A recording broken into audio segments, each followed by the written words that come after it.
भगवान शंकराची उपासना करण्याचा एकमेव महत्त्वाचा महिना मराठी महिना म्हणजे श्रावण महिना. आला आला श्रावण, सणांचा हा सरताज, वर्षा ऋतू सांगे बरस रे तू मेघराज. पावसाची सतत धार या श्रावण महिन्यात असते. श्रावण महिना म्हटलं की मराठी महिन्यांमध्ये महत्त्वाचा भगवान शंकराची उपासना करण्याचा हा श्रावणी महिना. यामध्ये मांसाहार वर्ज केला जातो. त्याचबरोबर नागपंचमी यासारखे सण हे श्रावण महिन्यात येतात. मानलं तर निसर्गाची सुंदर अशी देणी, निसर्ग सौंदर्य हे आपल्याला या श्रावण महिन्यात दिसून येत असतं. जमीन आणि डोंगर जणू हिरवा शालूच नेसलेले असतात.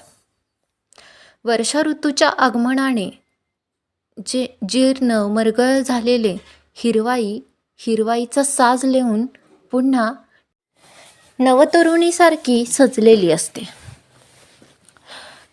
कवी म्हणाला, श्रावण हा जणू नवविचारांचीच पर्वणी ठरत असतो. ऊन सावल्यांचा हा खेळ श्रावणाची खासियतच आहे. आत्ता तुम्ही बघत असाल, काही आठवडा भरपूर प्रमाणात पाऊस होता, पण जरा श्रावण महिना सुरू झाला तेवढ्यात जरा पावसाची चाहूल कमी आणि ऊन डोकवायला लागले. जणू तो सांगू पाहतो, सर्वांना सुखदुःख येणार जाणार आहे. म्हणजे जसं आपल्या जीवनामध्ये सुख आणि दुःख येत असतं, त्याच पद्धतीने श्रावण महिन्यामध्ये हे ऊन आणि पाऊस यांची चलबिचल चालूच असते. कुठल्याही भावनेत फार काळ गुंतून न राहता पुढे पुढे चालत राहणे म्हणजेच जगणे आहे. त्या भावनेत आपल्याला गुरफटून न घेता आपण जे काही सुखदुःख येणार आहेत किंवा जे काही व्यक्ती आपल्या आयुष्यात येत असतात, माणसे आयुष्यात येत असतात, त्यांच्याशी भेटत जायचं, बोलत जायचं, पण कोणाशीही जास्त काळ गुंतून राहायचं नाही. कारण जेव्हा ती व्यक्ती आपल्यापासून दूर होते तेव्हा त्रास हा आपल्यालाच होत असतो. त्यामुळे पुढं चालत राहणे हेच आपलं जीवन आहे. श्रावणाला सणांचा राजा म्हटलं जातं. हे सण म्हणजे आहे तरी काय? बघा, आपण नागपंचमी तर बघितली. श्रावण महिन्यात पहिला सण म्हणजे नागपंचमी. सण शिकवतात बांधायला नात्यांची घट्ट तार. अन्न, हवा, पाणी, शिक्षण जसे महत्त्वाचे तसे प्रत्येक नातंही महत्त्वाचं असतं ते आपल्या आयुष्यात. सण फक्त गोडधोड करून खाण्यासाठी आणि सुट्टी घेऊन फिरायसाठी पण नसावेत दुरावलेल्या नात्यांना पुन्हा जोडणारे असावे. दीप अमावस्याला अनेकांच्या स्टेटसला बघितलं असेल की स्वच्छ घासून पुसून ठेवलेल्या दिव्यांची आरास आपल्याला दिसली. दिव्यांची पूजा ह्या दीप अमावस्याला दीपपूजना दिवशी दिसली. खिरीचा नैवेद्य ही येणाऱ्या सणांच्या स्वागताची तयारी तर आहेच. पिढी बदलली, कुटुंबाचं जे काय परंपरा असेल तर ती पण थोडीफार बदलली. तसे सण साजरे करण्याचे स्वरूपही काही प्रमाणात बदललेलेच आपल्याला दिसून येत असते. सणाच्या निमित्ताने स्वतःला नटवणे जरा तर कुठे काय बिघडते. छान नवी ऊर्जाच तर मिळते. अनेकांना सणादिवशी खूप नटायची सवय असते. म्हणजे एक पद्धतीने आपण आपला आनंद तिथं व्यक्त करत असतो. निसर्गाने जसा हिरवा शालू पांघरलाय तसंही आपल्याला पण वाटतं की आपण पण नव्याने सजावं. स्वतःला नवतेचा साज चढवताना जुने जीर्ण झालेले विचार हट्ट गाळावे जरा, की जेणेकरून आपण नवीन काही ना काहीतरी शिकतोय, नवीन काही ना काहीतरी आत्मसात करतोय, अशा पद्धतीने आपण सजत असतो. माझं तेच बरोबर न म्हणता योग्य ते माझे हा मंत्र आत्मसात करा. म्हणजे फक्त आपण जे म्हणतोय तेच बरोबर नसावे. म्हणजे काही योग्य आहे ते जर आपण आत्मसात केले किंवा योग्य जे आहे ते माझं आहे असा जर विचार केला साहजिकच तसा दृष्टिकोन पण आपला बदलत राहत असतो.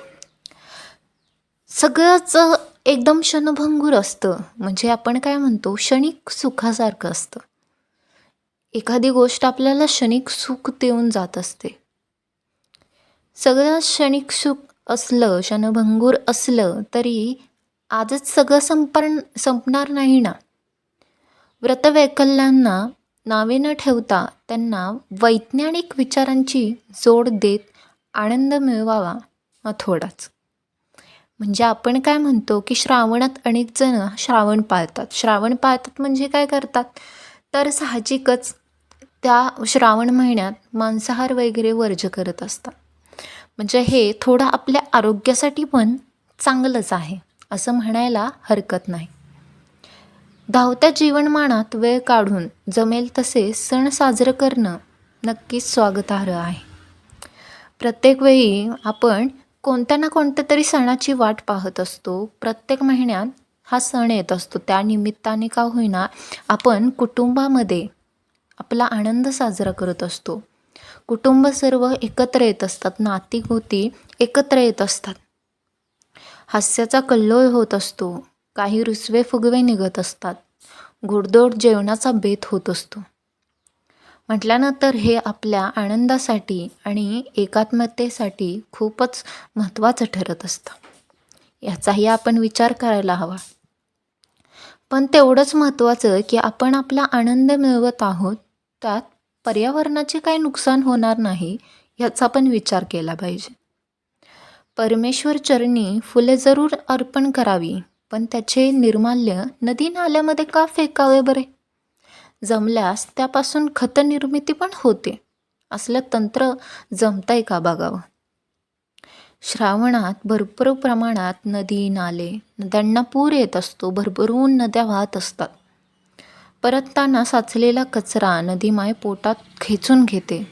तसेच आपणही घ्यावे पोटात आपल्याच आत्मांच्या लहान सहान चुका. जसे आपण प्रत्येकाकडून चुकी होतच असते. प्रत्येक कुठे ना कुठेतरी दोषी ठरत असतो.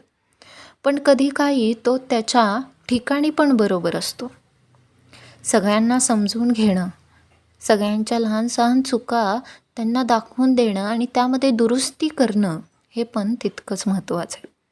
चुकांमधून तर मनुष्य हा शिकत असतो आणि मोठा होत असतो. जरा मोठे मन करून घेतली थोडी माघार तर आपल्याला काय हरकत आहे? म्हणजे या गोष्टीने विचार केलाच पाहिजे. श्रावण महिना हा असाच आहे की सणांच्या निमित्ताने हा आपल्याला एकत्र बोलवत असतो, एकत्र आणत असतो, आपल्यामध्ये जिव्हाळा निर्माण करून देत असतो.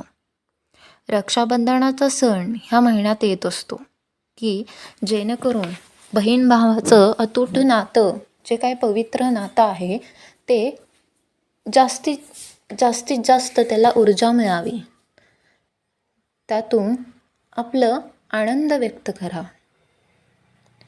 श्रावणामध्ये महत्त्वाचा दिवस म्हणजे श्रीकृष्ण जन्माष्टमी. ज्या 100 पाप करणाऱ्या कंसाच्या हत्येच्या कारणासाठी ज्याला जन्म घ्यावा लागला तो आपला श्रीकृष्ण. त्याची पण पूजा ह्या श्रावण महिन्यामध्ये केली जाते. गोपाल काला यामध्ये असतो.